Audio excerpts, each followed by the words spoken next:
This is Precalculus Section 1.6 Day 1 Notes. Today we're going to talk about modeling with equations, and modeling is another word for word problems. But that's okay, we've been practicing our quadratics for a while, so I think we are ready. So we're just going to dive right in and do some examples, and your homework problems will be very similar to the examples that we're going to do in our notes. Example number 1 says, find two numbers whose sum is 54 and whose product is 504. Well, keep in mind, sum means that two numbers are adding to make 54. Product means two numbers are multiplying to make 504. So let's just call our first number x and our second number y, right? We're trying to find these two numbers. So if their sum is 54, one equation would be that x plus y must equal 54. And if their product is 504, then x times y equals 504. Now we have a system of two equations and two unknowns, right? Our two variables are x and y, and we'd like to know what each of those answers are. What does x equal? What does y equal?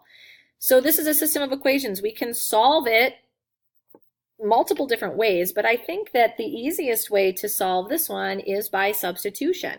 So I'm going to just do a substitution for y. So I am going to subtract x from both sides of this equation and get y alone.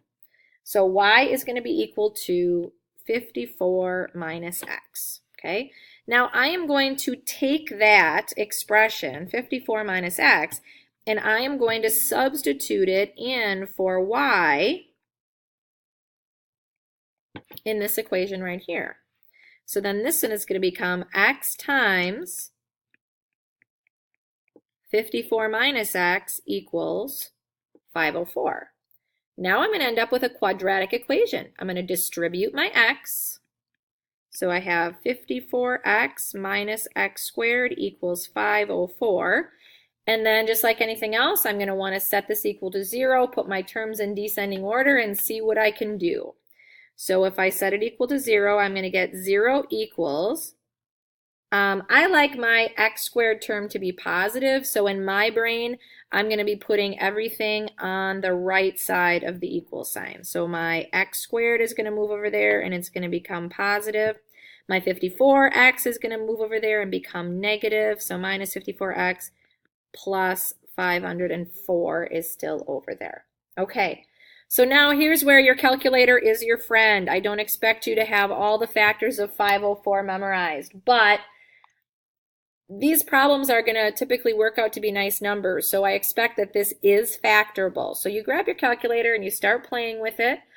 Use what you know to your advantage. You're looking for a pair of numbers that multiplies to make 504 and adds to make negative 54. So you know that they are both negative, right? So you start multiplying numbers together that add to make 54 until you find a pair that gives you a product of 504. And if you play with it a little bit, you find out that those two numbers are going to be 42 and 12. So when I factor this, I get x minus 42 times x minus 12. And then by the zero product property, that tells me that my two answers here are 42 and 12. And the next question you're probably asking is, well, which one is x? They could both be x, because whichever one is x, the other one is y. Whichever one is y, the other one is x. So if x is 42, 54 minus 42 would give us 12. If x is 12, 54 minus 12 gives us 42. So that tells us that the two solutions that I'm looking for here are 42 and 12. That's the two numbers. The next example is a consecutive integer problem. So before we do this particular problem, just in general, I want to talk a little bit about consecutive integer problems. A numerical example of three consecutive integers would be three integers in a row. For example, 1, 2, and 3. So if we wanted to represent those algebraically, if the first number was x, then the second number would be 1 bigger, so x plus 1, and the third number would be 1 bigger yet again, so the third number would be x plus 2. If we were doing a problem with 3 consecutive even integers, say for example 2, 4, 6, those are consecutive even. If the first number was x, if 2 was x, 4 is 2 away, so then our second number would have to be x plus 2, and our third number would have to be x plus 4. 3 consecutive odd integers could be 1, 3, and 5. So again, if the first number is x, consecutive evens and consecutive odds are always 2 numbers apart, so our labels are going to be the same whether they are consecutive even or consecutive odd. It's going to be x, x plus 2, and x plus 4. So this is just general information to help you with any of the homework problems about consecutive integers. Now let's take a look at this specific problem, example number 2. Find 3 consecutive integers whose sum is 618. Okay, so consecutive integers, not even or odd, just consecutive. So it's going to be x, x plus 1, and x plus 2. And if we add them together, because it's a sum, our total should be 618. Okay?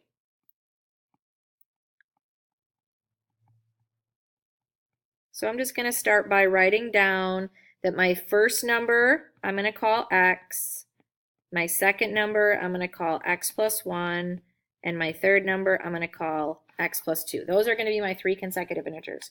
And I know my equation if I just kind of jot down a verbal model here, VM for verbal model, it's going to be the first number plus the second number plus the third number is going to equal my sum, which I was given. So if I now go ahead and turn this into an algebraic model, my first number is x, my second number is x plus 1, my third number is x plus 2, and my sum is 618. Now this becomes an easy problem to solve. I just have a whole bunch of like terms on the left-hand side that I need to add together. So x plus x plus x, that gives me 3x, and then my constant terms, 1 plus 2 gives me 3. 3x plus 3 equals 618. So we subtract, and we get 3x equals 615. And we divide by 3, and we get that x is equal to 205. So now we can go back, and we can plug that in because we're supposed to find the 3 consecutive integers. So that tells us then that our first number is 205, our second number is 206, and our third number is 207. So those are going to be our 3 consecutive integers.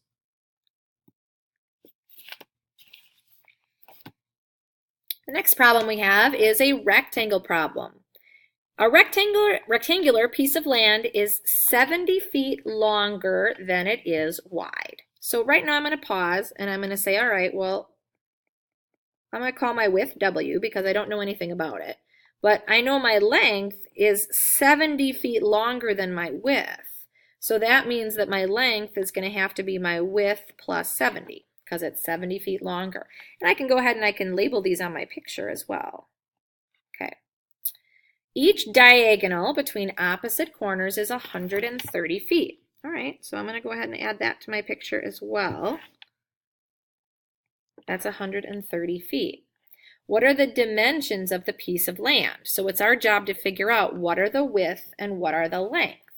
Well, if this is a rectangular piece of land, then guess what? All of these angles are right angles. And I happen to know a little formula for a right triangle that shows a relationship between the lengths of the legs and the hypotenuse. That would be the Pythagorean theorem, right? So we're going to use the Pythagorean theorem to help us solve this problem. We have to tie all of our math together in pre-calculus. So a squared plus b squared is going to equal c squared. Doesn't matter whether we call the width a and the length b, that's arbitrary.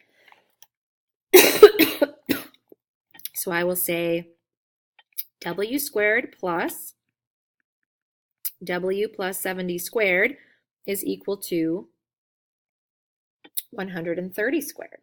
And now I have some math to do. Keep in mind that this right here is not a sprinkle, it is a FOIL. Okay, so when I FOIL this, this is just w squared. This is going to be w plus 70 times w plus 70. And then 130 squared is 16,900. Okay, so now I do my foiling here. Bring down my w squared, and I get w squared plus 70w plus 70w, so that's going to be 140w, and then 70 times 70 is 4,900 equals 16,900. There we go. And now I can combine like terms and I can set my equation equal to 0. So w squared plus w squared, that gives me 2w squared plus my 140w. And then when I subtract that 16,900 from my 4,900, that ends up being negative 12,000 equals 0. And now notice I've got all even coefficients, so I can at least take out a GCF of 2. That's going to help me a little bit. So it's 2 times w squared plus 70w minus 6,000 equals 0. And once again, this becomes a calculator game. This time, we're looking for two numbers that multiply to make 6,000, but since it's negative 6,000, they're going to be opposite in sign, and they add to make 70, okay? So you're looking for two numbers that are 70 numbers apart. And you just start multiplying and playing with your calculator until you find that magic pair, but the magic pair is 120 times 50, okay? So the 2 now becomes insignificant in our answer. Our factors are going to be w plus 120 times w minus 50. 120 times 50 is our 6,000, and they're 70 apart. So by the zero product property, this tells me that my two answers are w is either negative 120 or w is positive 50. Well, hopefully you're thinking right now, that one doesn't make any sense, because if we're talking about the width of a rectangle, it has to be a positive value.